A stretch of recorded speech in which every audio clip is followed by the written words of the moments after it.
Go. Okay, so today we're doing the Nutria case. I feel like a good way to start this meeting might be to have a structure. How does everybody feel about that? Definitely. Okay, should I write it on the board, or does somebody want to write it on the board? Structure? You want to? Okay. This way we can keep organized and not get off topic. So I think the first thing we need to do, if everyone agrees, is identify what Nutria needs from us.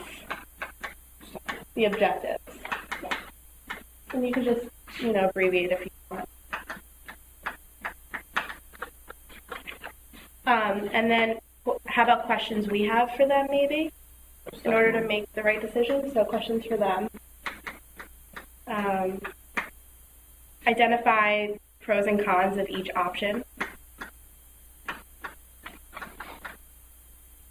Finalize what we choose as the final option.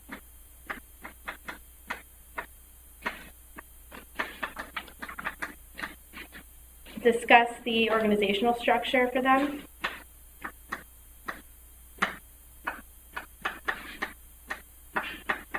And then wrap up. Anybody have anything to add to that before we begin? I think you covered it. Yeah, no, that's awesome. Okay. So first, let's state the objectives. Thank you. Well, I think our first objective is to first understand who we're working with first. So once we get a better understanding of who they are as people, better suit our advisement for. So we have a group of people that are very strong, and not very easily negotiable. Maybe we try and break it down in certain parts and understand what they want to do, where they want to go, and then the other people that are sort of more on the edge, we can not so much focus on them if they're followers of the rest of the board.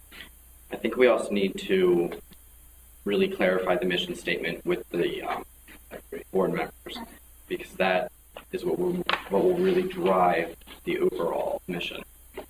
Okay. Just one thing I want to point out real quick. When reading over the little blurb that they gave us about their, it says Nutria Animal Care will provide a safe haven for all animals brought to the shelter. So does that mean that every single animal, if they don't bring every single animal in, then kind of going mission state?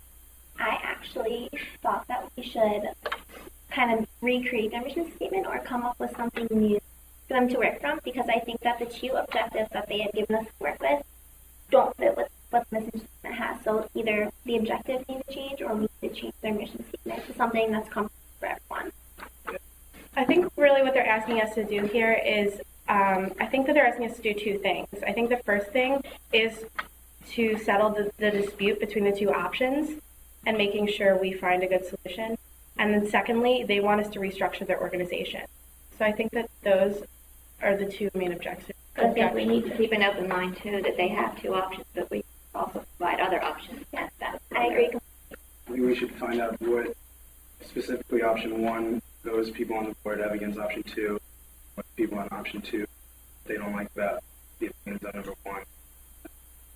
Perhaps just form a hybrid of option three. What's the next? I've analyzed both options, listed the pros and cons of each, and then from there devised my own, what I believe would be a perfect solution to Oh, good. I go did ahead too. and align with the mission statement. We have to be careful.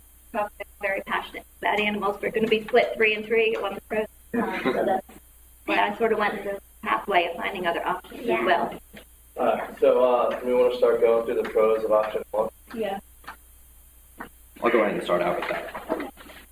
I said that the pros, it reaches the most number of animals possible, since it will take in no matter what the animal's background. It also gives abused animals a chance of being adopted.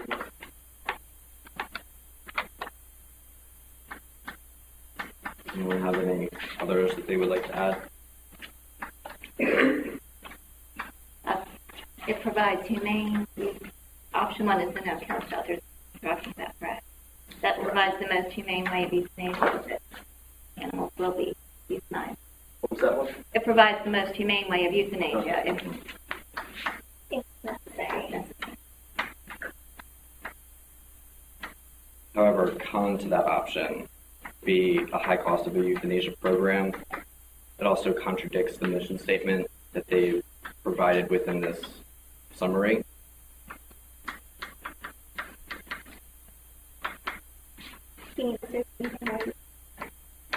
Okay, so they're killing. So this one does have euthanasia in it. And I also think what's important is that euthanasia is an ethical issue. Yeah. And I think that with these board members starting this, like, with such a strong passion for pets, that I don't really think that it at all is helping what they want to do by, like, killing people. I actually, I called a few shelters this morning and talked to them about what they did versus, like, what they want to do. And some use euthanasia and some don't, but they only use it in, like, extreme cases where they're, like, totally aggressive or where they have no help, like, their illness is so bad it's beyond being treated. And I think that's something that we also need to clarify with the board of directors, that it does state here that it's abused animals. Now, doing research, I found out that abused animals could be ones that are just not fed, or ones that are like chained up, or too many animals living in a certain area. Exactly. And that doesn't always translate into not being adopted. Right. It may just mean they need to be like rehabilitated. Okay, so what about other cons for option 1?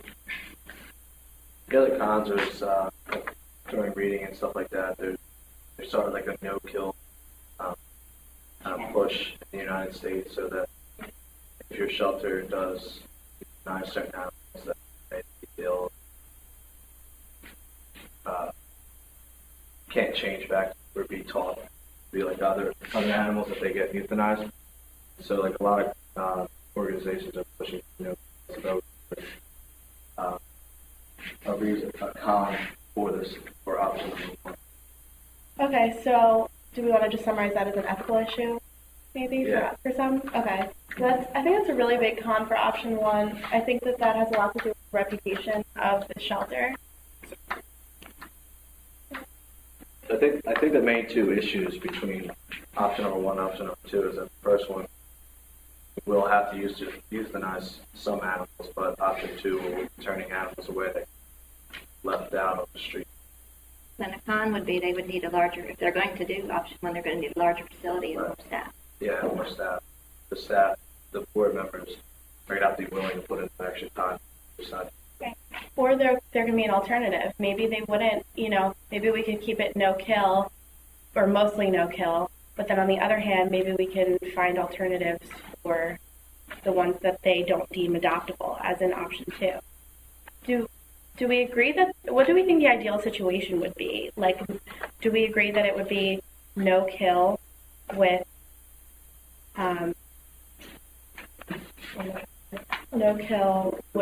not turning animals away? I also looked up Faithful Friends, which is another shelter that's close by, and they're no kill. And they don't accept every animal, but like their facility is crazy. Like they have animals all over the desks and all over their paperwork, and I really feel like that's really overwhelming to say like everyone, because ideally you can't run an organization that way, right? And it's going to be too hard to help all of them. And in addition to that, it's technically qualified as like an abusive situation because there are so many animals right. within a small confined building. So what about if we say that, okay, so we're really trying to create an option 3, right? Yeah. One that is not, we want the best of both worlds. What if, for instance, we took in all the animals, there was a screening process, like in option 2. Yeah. So all the animals were screened, and say each animal was put into one of 3 categories. Like adoptable, maybe not so much adoptable, but has hope. And then the third would be like too dangerous and should be euthanized for the safety of everyone. But then there was an option for the second category for those animals to go somewhere else. Like if we had other networks in order to place those animals or something. Okay. The way I was thinking, because if we're getting ahead of ourselves, as far as we jumped into number 3, pros and cons, we didn't identify yet. What does the community? Exactly. Are there already animal shelters? Are there no shelters? Are they going to be taking some away from shelters? I think we probably could suggest to them to have a town hall meeting and put together all their stakeholders, the current shelters, veterinarians, leaders, and assess first what the need is in the community and how they best serve. And once that's established, then, but we do have to have our pros and cons ready, prepared for them. But I would like to suggest start. That'd be our first objective, is to have them organized, advertise, and have a town hall meeting. See what? Yeah, No, I think that's a also- good idea. No, go ahead. Well, I just doing some research. I saw that a lot of the public shelters they have like euthanizing programs, and a lot of the private shelters go. So after saying that, there are like a lot of grants that can be awarded for the no-kill shelter because starting a shelter is very expensive. I saw it like doing research. It takes a lot of money. These are just you got a few girls here, a few women. I don't know who it is, but they're just animal lovers. So I don't know how much money they have or what they have to start out with, their resources. But there are grants that can be acquired if you do incorporate that no-kill policy, and it's called this Maddie Fund. I don't know.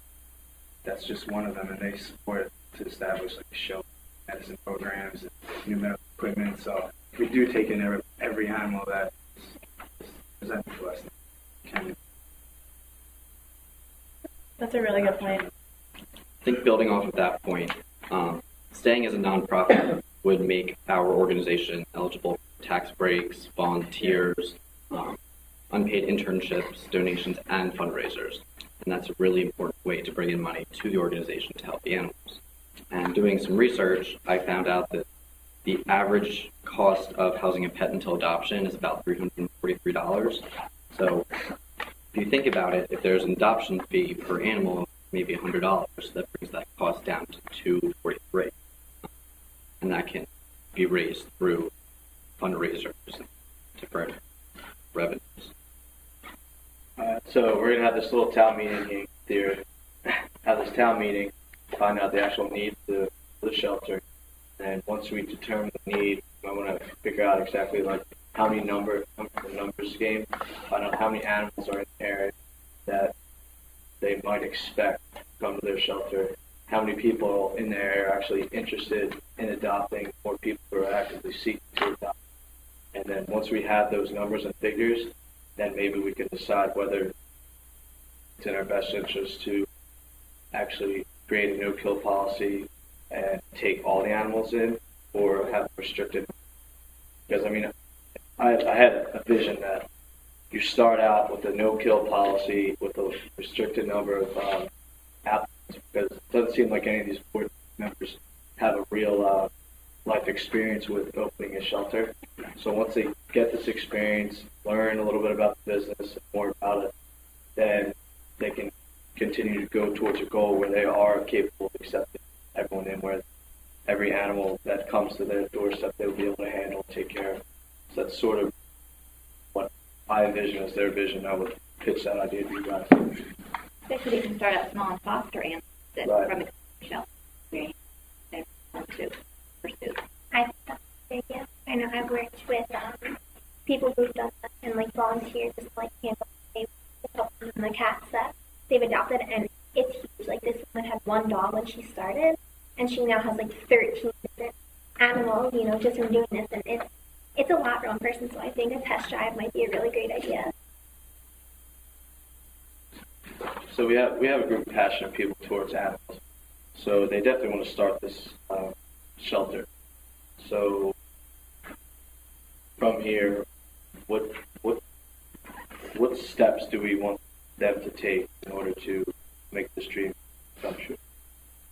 To establish, well, they've established themselves as those board of directors. They Right. need to they'll have their organizational structure, their staff. They're going to need a financial person, public relations person, development person. So that they're going to need a lot of people.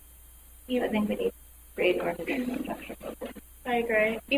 Even though we're kind of got off of the structure of the meeting, I think the organizational structure is important because they're all the board of trustees, and I think that's important to keep them all on the same level.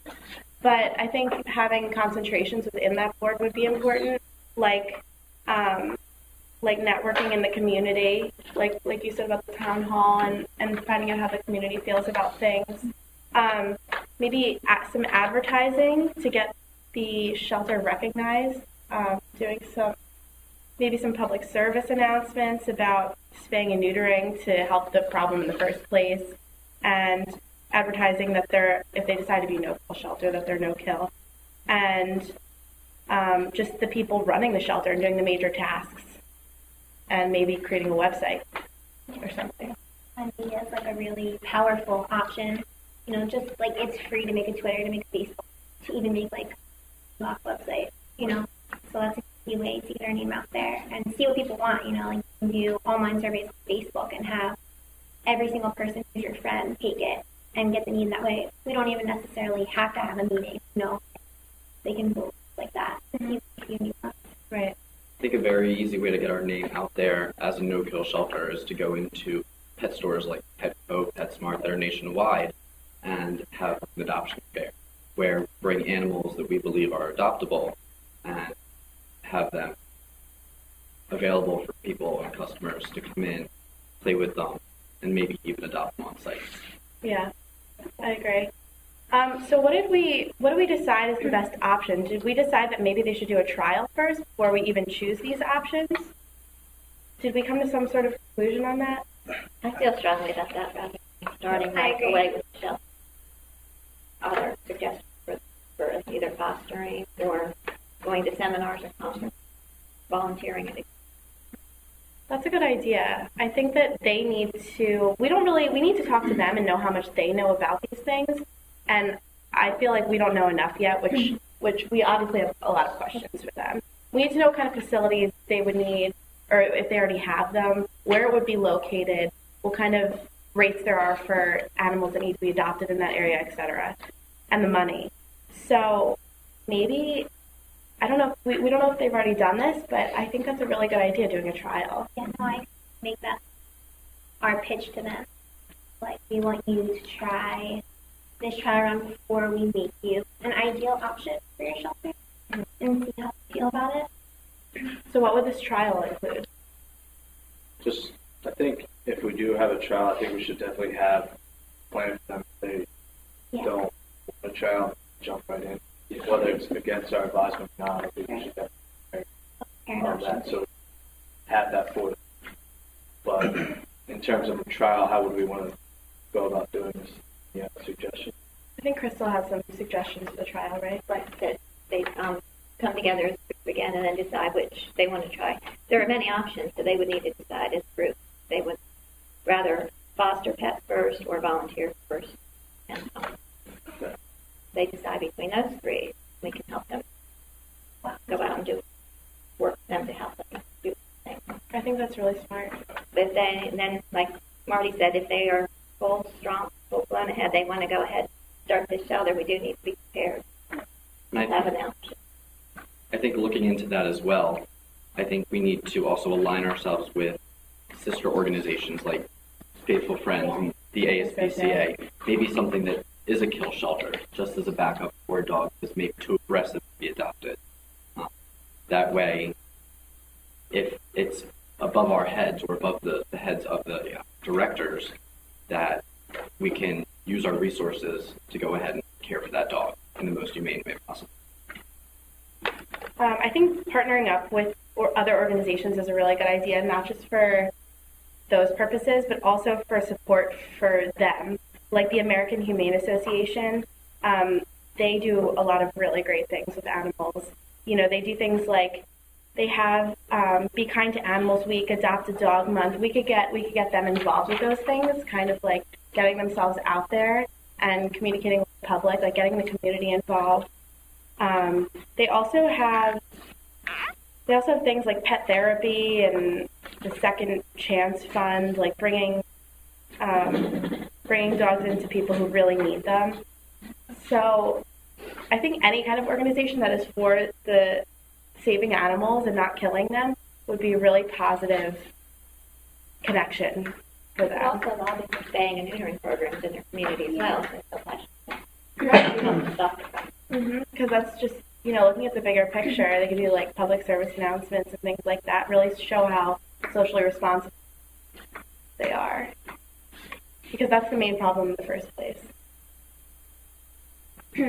So we're saying that we want to them up with someone who does the thing, do they want to do that? Because everywhere I've researched does a program like that.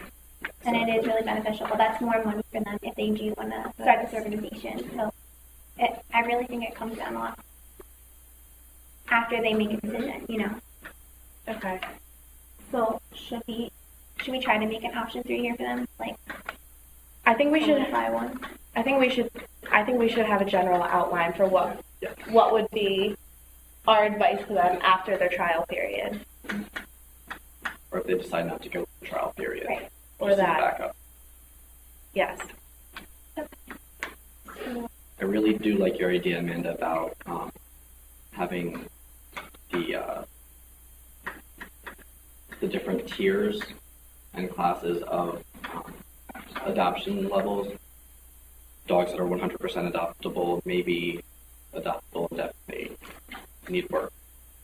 We all agree on a screening process of some sort. Yeah, does that mean that we also take all the animals that are given to us? I believe so. You agree? It doesn't mean I just started writing down some of the objectives that they need to accomplish before the they. trial develop developing relationships with the community is really important because there's stakeholders in this too. Yeah, for sure. So now if we're going to find We're going to form our hybrid option. Good work. I'm proud of Hybrid. And maybe even like I created a new mission statement for what I thought, but maybe we could create them kind of a new mission statement because I really think that shapes what they're gonna do. Yeah. Not to change it that much from there. Yeah, Also, but to make it realistic, like to Yeah. say we're gonna take every animal if you're not. No. Okay. Okay, so option 3. I mean, like I said before, I don't know how everybody else feels about this, but taking in all animals, but not necessarily keeping all of them. Maybe like having those other networks that you can go to in order to place those animals effectively. It may not work for all animals, but it could be done on a small scale to see how it works first, maybe. So like some ideas could be, at least talking to Humane Society and the American Humane Association, looking into pet therapy programs. There's a lot of those out there. Maybe veterinary schools. I'm not really sure, but I think there are people that can help us as far as networking is concerned.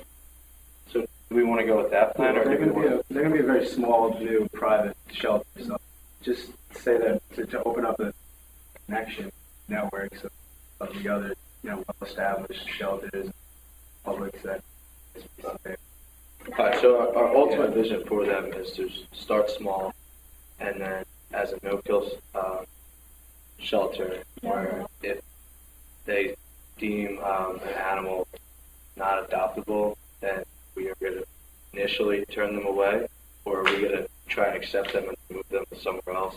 Or Try to accept them and then relocate the animal. So what happens if we accept them and then we can't relocate them? Yeah, a lot. Like the places I talked to were like either take everyone and have overload, or we turn them away.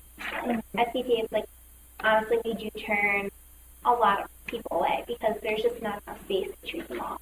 Right. Well, I mean, I have by definition, like Humane Society, they say that no-kill shelter is they don't euthanize the animals only because of like time or space availability. But they do if they're terminally ill. Right. Considered And I think that's dangerous. okay. Yeah. So I think that's okay we can still too. be labeled as a no-kill shelter by still doing that. Terminally ill. Right, or mostly not. Yeah, but okay, then what happens when we have space for $20 and we have $40 place, and then it gets to a point where it's not safe for every dog, 5 dogs in a cage. I'm just saying because that's That's very not clear. I think you're being realistic about it. I think that's really good, but we really need to speak with them because we don't know the space. We don't know a lot of things. And if we just come up with a structure to talk to them about, maybe because our meeting is running out of time We pretty need to go quickly. over the structure still. Yeah, just a little bit. So, what are the things we definitely want for option 3? We want it to remain. We want to keep the screening process, right? Yeah. Okay. So that's a definite. Well, the screening process turns. No, it just categorizes them. With the 3 categories that we had. Okay. Our screening process. Or something.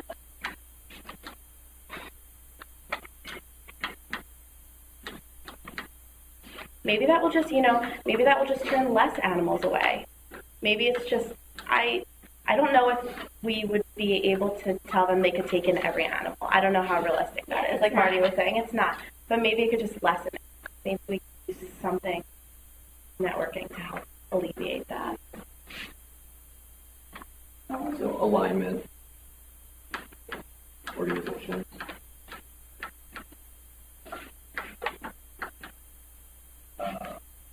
To relocate certain.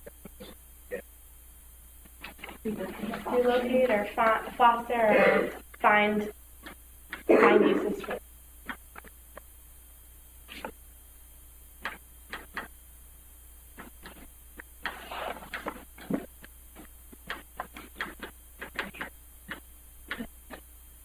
Okay.